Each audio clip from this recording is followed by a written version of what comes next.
Hey everyone, it's Joe with Blakesley Acres. Welcome back. Figured I would bring you along. This isn't usually my department, but while I make dinner, Danae's at work tonight at her second job, so I'm on dinner duty. I am making stuffed venison backstrap and a tenderloin because that's what I pulled out. This is deer that I've harvested this last season. I was very lucky and I actually filled all my deer tags this season. That's been a long time since I've been able to do that. But this is one of my favorite recipes. This is pretty much the only thing we do with backstraps. Every once in a while I'll take a chunk of this out and I'll butterfly it and we'll throw them on the grill that way. But we really like this recipe. Something I've been doing for a long time. We're just getting ready to season it. I don't have a particular seasoning I use on this. Just depends on what I have. Sometimes I started using this Zach's Texas style barbecue hickory rub. That's been pretty good on some stuff. I am planning on ordering some different seasonings from Bearded Butchers. I've been watching those guys for a long time, and I've been wanting to try their seasonings for a while, just kind of running through what I have in the cupboard before I order more. I guess they never go bad, but you open it and they sit a while, they start losing their potency. So yeah, today I'm going to use some iodized salt, some onion powder, garlic powder, and I don't know. I think that's all I'm going to use today. But get a decent amount on here. So I do this recipe two different ways. In the wintertime, it's cold outside, I'll bake it in the oven. 350 for, I don't know. I usually keep an eye on it. Sometimes it depends on how thick I fillet this. Today, a little bit thicker because the meat was frozen. I was trying to get it to thaw out quicker. I didn't think about doing this until the last minute, which happens frequently. But I usually do 350 for roughly an hour, hour and a half, depending on how long, like I said, how thick this is. I don't measure the seasonings out. I just give it a good coating. And today I'm doing it out on my smoker. I'm getting that going right now. It takes a while to get it up and running. I'm just going to be doing a hickory with a little bit of charcoal to keep the heat going. And depending on how the temperature is on that, my length of time for cooking this will be adjusted. But yeah, I try to keep it low and slow when I'm doing doing it out on the smoker like that. It takes a little bit longer, but with that smoke flavor really gives this a good flavor to it.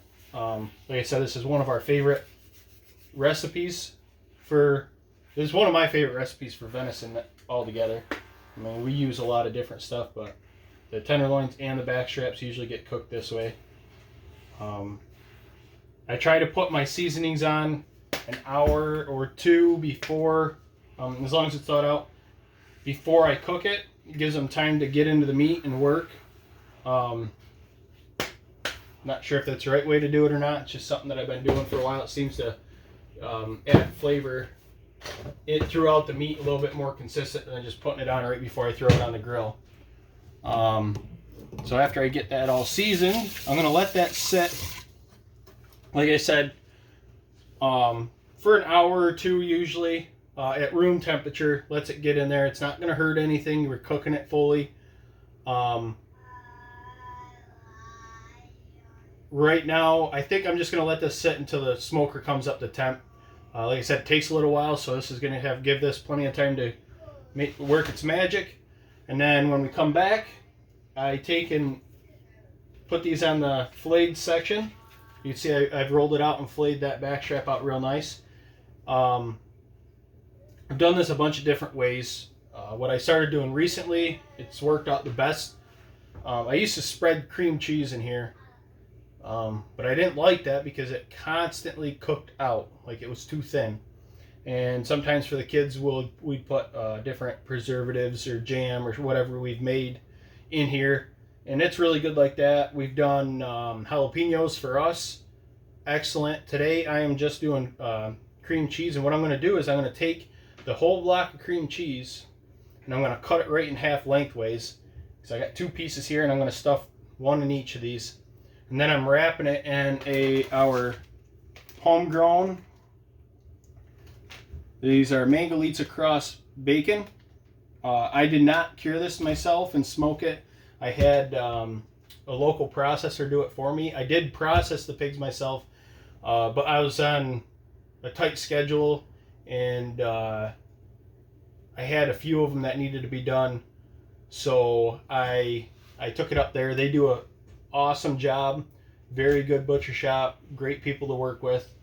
So I have no complaints. I was willing to pay what they were charging to have them do it. They sliced the bacon. The hams I got back whole, and I cut those up myself and packaged them into whatever people wanted for ham steaks, chunked ham ends, or different size ham roast for holiday dinners and stuff. So yeah, stay tuned, and I'll bring you back after this sets and the smoker comes up to temp. Okay, everyone, I'm going to start with getting these wrapped up. Whole stick cream cheese. This is just a Great Value brand. We don't really care too much. Hopefully one of these days we can start making our own. Just haven't got around to doing that yet.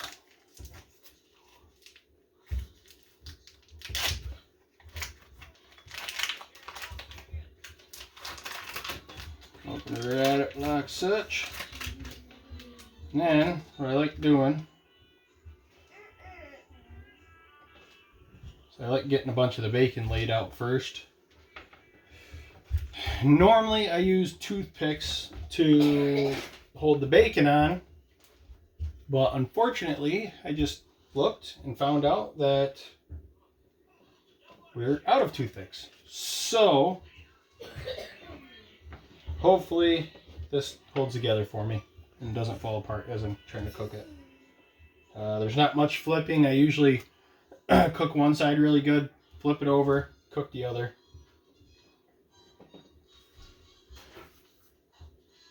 Set that right there.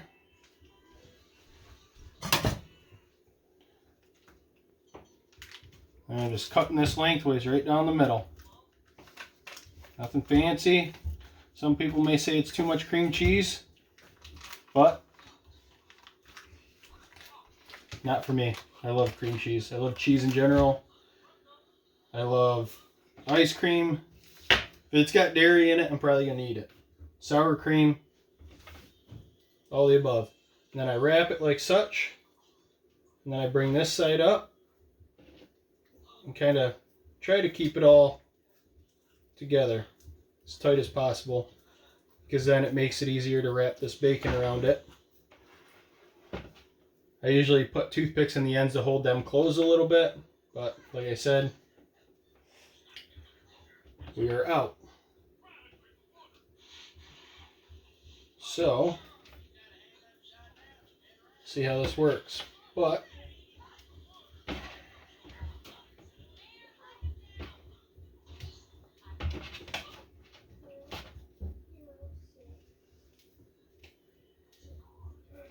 okay, that what it looks like now. I don't season the outside just because I like the bacon flavor and stuff.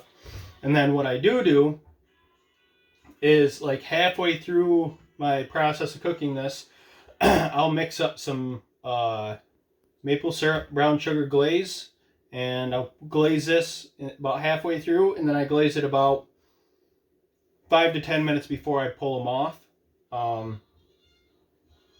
Super good that way, and it gives it like a nice candied glaze over the outside of this. So I'm going to set this one aside. I'm going to do the same thing for this tenderloin, a little bit smaller. And any extra pieces we'll wrap on the ends of the back strap.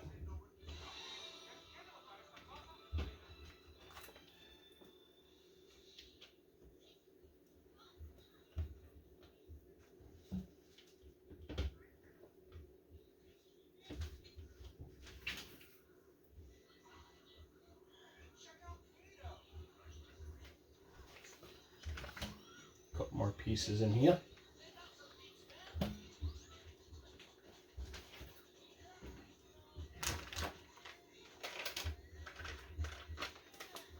Now the tenderloin's a little bit trickier to get this to stay together just because it's narrower than your back strap. And I usually try to go thinner with it to wrap it more. But like I said, these were frozen when I flayed them. I did that to make them thaw out quicker. So I'm just going to kind of push this in here like such. Fold that longer tip in there. See if it helps hold it. But I'm just going to kind of create a boat with this and then wrap the bacon over. I usually don't use tenderloin, but we've got quite a few in there. I'd like to get them used up.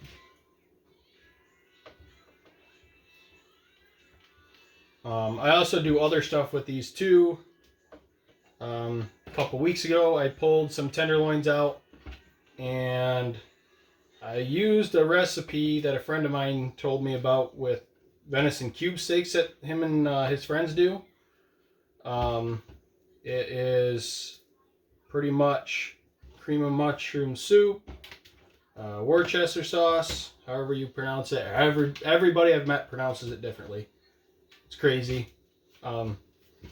Worcester sauce, you know, my normal seasonings I use. Pretty much anything I season is going to be salt, pepper, garlic powder, and onion powder. That's my main seasonings. I don't vary from that too often. Like I said, sometimes I use different rubs. I want to try some new stuff from the Bearded Butchers. They have a ton of great seasonings, so I'm excited about that. So yeah, got a couple extra pieces here. I'm going to wrap up on the ends of this back strap, I think. Might as well use it up.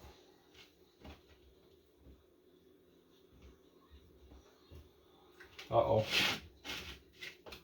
We're going to have to split them in half because they aren't going to be long enough to go to end to end.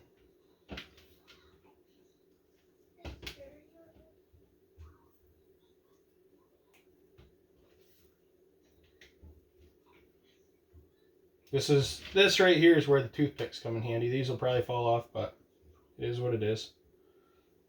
I'm going to cook as much bacon as I can. Because who doesn't love bacon? And for anybody that doesn't like bacon, don't answer that, because I don't want to hear it.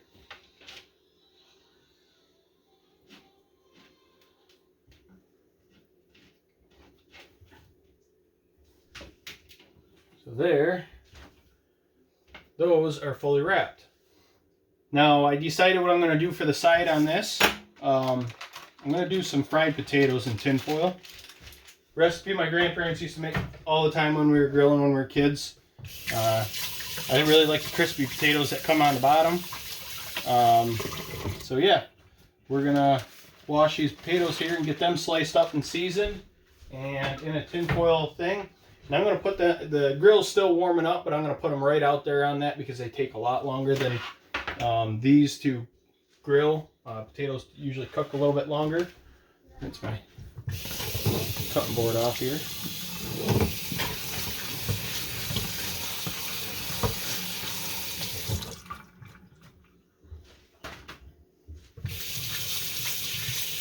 When I do this, I leave the skins on. I don't mind them. They're cooked and nice and crispy usually. So I'm not doing a ton. I'm not sure what time Janae is going to be home from work tonight. There's a bunch of protein sitting here, and I'd rather that get eaten up before the potatoes.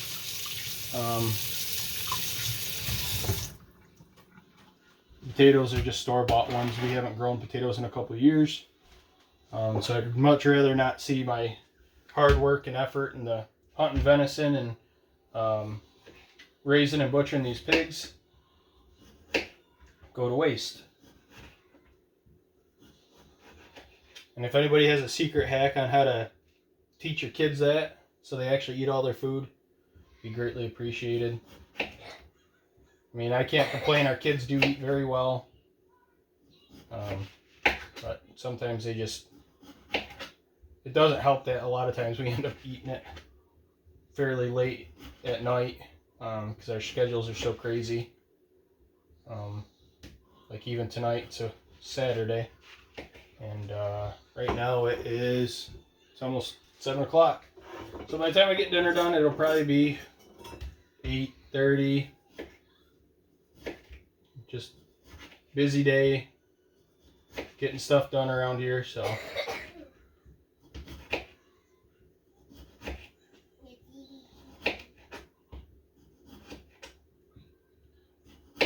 I try to stay consistent between an 1/8 and 1/4 inch slices so they cook consistently. I do a little bit of variety of size on potato that I do with this, because like I said, I do like the ones that stick to the bottom, nice crispy ones.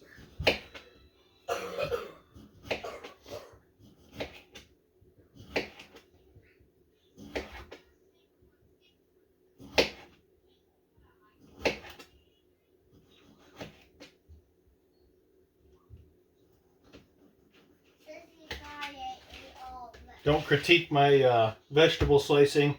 I'm not the chef of the family. That is my younger brother. I cook to feed my family. I don't need to know how to cut vegetables up fast.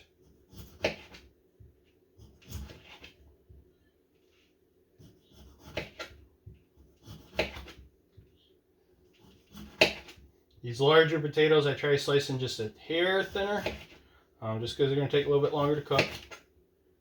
So.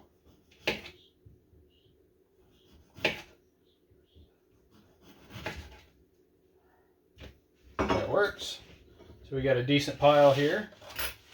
Get our tin foil out, make a little pan for them. Hopefully that we have some.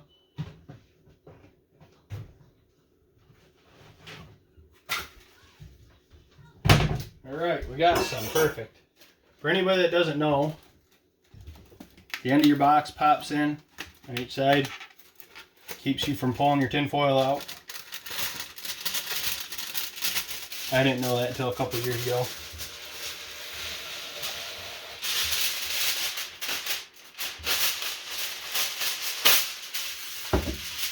So we're going to be doubling this up so it doesn't burn through.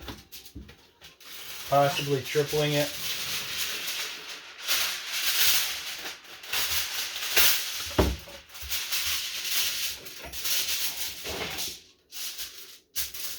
I think doubling it will be fine.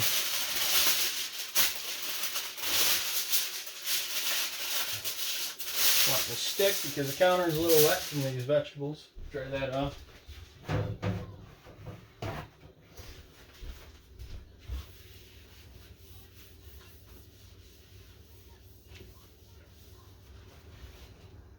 Over there.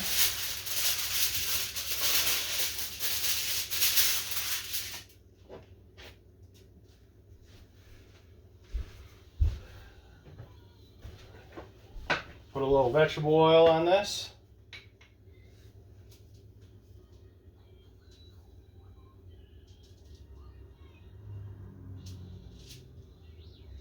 Let's try to get a bottom layer in there for now. Take one of these potatoes and spread it around. So we're going to spread these potatoes out in here. Put a little bit of seasoning on it.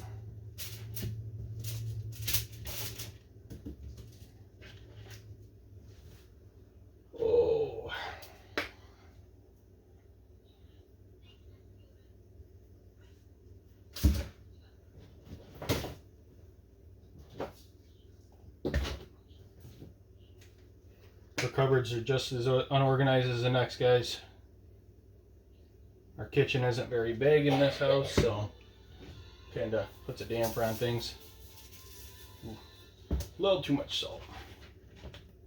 That's all right. It's good for you. Gives you a reason to go see your cardiac surgeon. Mix this all in. Another good layer of onion and garlic powder. Get your hands off. Excuse me, Gage.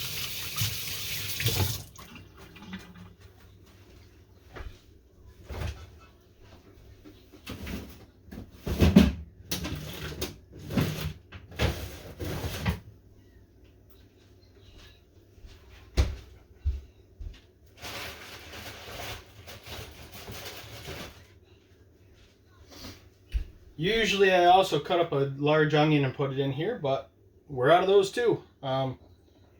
We've reduced our grocery shopping by quite a bit recently. I'll put a little Italian seasoning on this too. Just busy, and we're trying to do a better job at eating more of what we're producing here on the farm. And like everyone knows, groceries have become outrageous right now. So yeah, that's where we're at. We're just when I'm doing my daily dinners like this, when it's my nights when Danae's working, I just put some more vegetable oil in here so they don't stick.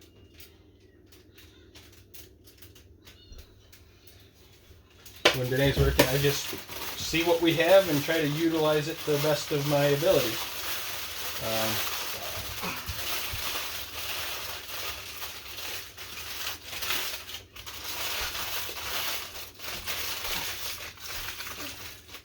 Nothing fancy, nothing special. Just gotta hold the ingredients in. So I'm gonna go out, get this on the smoker. I'm gonna put it on the hot box side that the flame's in. These are going on the cold side, well, the cold smoke side where the heat is. Daddy. And one second, buddy. And I'm gonna stoke that back up, get some hot coals in there, and try to get this going. Okay, everybody, I got the backstrap and tenderloin out on the grill, and I came in to make my glaze. It's just I don't make a big batch of it because I probably won't use all this either. But it's this. I did a half a cup of maple syrup.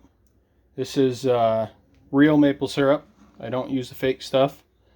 And a quarter cup brown sugar. I take the maple syrup, put it in the dish, you know, microwave safe dish, and I microwave it for 30 seconds, warm it up. It just it breaks down that brown sugar a lot easier than trying to use room temperature or cold, you know, however you store yours. And then I just take my glazing brush and I'll go out there and I'll glaze it on a couple, 2-3 times and pull it off. Okay, so the tenderloin and backstrap, they've only been on for a couple minutes. They're not even close to being cooked, but they're already starting to get a good smoke color to it. And I have the potatoes here. I'm going to open them up here in a second and see how they're looking. I'm sure they're not close to being done yet, but if they are getting close, I'll move them over to the other side where it's colder. I'm going to keep these in the middle so they're not getting direct heat continuously. It's pretty warm already, so I'll end up picking these up and I'll rotate them this way once, let them set for a while longer, and then I'll flip them over the other way, do the same thing again. Probably let these go for, I don't know, probably let them go for 45 minutes. This is a little bit warmer than I normally run it, but I'll check the temp and see how close we are. Okay guys, this is how we're looking now. I did a glaze about 15 minutes ago. I'm going to flip these over and re-glaze them. I'm going to check on these taters. They're getting pretty well done. Not done enough. There's not enough crispy ones on the bottom. But yeah, I'm gonna get these flipped over, get another glaze on them, and check on them another 15 minutes or so. Okay everyone, finished product. Look at that smoke ring on there, nice glaze on it. Got some nice crispy potatoes in the bottom. So we are going to sit down and eat this and enjoy. As usual, like, comment, subscribe, share, and hope you guys like this one. This is my favorite recipe for the venison backstrap. Hope see you guys on the next one.